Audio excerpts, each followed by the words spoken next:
kulturaren plaza da Durangoko azoka eta euskal kultura horren barruan ikus-entzunezkoak sektore bat gehiago dira, sektore garrantzitsua eta horiek edukiko dute lekua irudienean.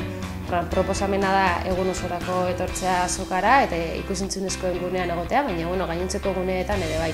Antzerkia, literatura, musika, sortzaileen eztabaidarako guneak, irudienean film laburrak, luzeak edukiko ditugu, dokumentalak ere bai, interes gizarteko gaia diren dokumentalak edukiko ditugu irudienean, eta filmak ikusteaz gain eta sortzaileak egoteaz gain eztabaidako tarteak ere edukiko ditugu. Elikadura subiranotasunari buruz, militantziari buruz, eta beste hainbeste. Gazteentzat ere lekua egongo da irudienean, izan film laburren lehiaketarekin, kamerato jarraldiarekin, kaldesariak dokumentalarekin, Josan Zileben ere edukiko dugu abenduaren 6an, eta, azken finean zinema zeini ez zaio gustatzen, eta euskarazko film laburrek adibidez askotan ez dute eukitzen, zabalkunderako aukera askorik, eta hori erakusleio hori izan nahi du irudienean. Gerturatzeko deia egiten dizuegu guztioi. Egun baten, bitaren. Ikustie azoka ez dala bakarrik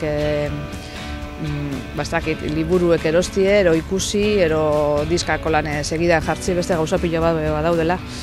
Orduen, eurei gehien, gogoratzen dute zemen nagusizei, duela pare bat urte goziela olako bideo-jokoak, Xbox, Wii, pantalla guztietako olako tailer bat egin genuen, neu jonitzen berarekin, eta hori oso gustuko izan zen beretzat. Gero neskatila, dantza egitea guztietan jake, orduen txantxariak eta horrelako gauzak, dantzan egiteko eta, kantuak eta oso ondo bai. Eta bigarren nahi gogoratzen dute liburu bat egin genuen holan, ilustrazioak ipini eta olako tailer modukoek posik egoten diez horretan. Eta garrantzitsu izaten da aitamak parte hartzen badugu eurekin. Ikusten dabe, gu parte hartzen badugu eurentzat garrantzitsuago izaten dela. Eszenatokia da arte eszenikoen plaza da, eta bertan antzerkia eta dantza ekartzen dugu San Agustin aretora, eta bertan kokatzen da, Durangoko San Agustin aretoan gaude. Aurtengo estrenaldia txapeldun ikuskizuna izango da, organik dantza taldea eta Kepa Junkeraren eskutik dakarten ikuskizuna da.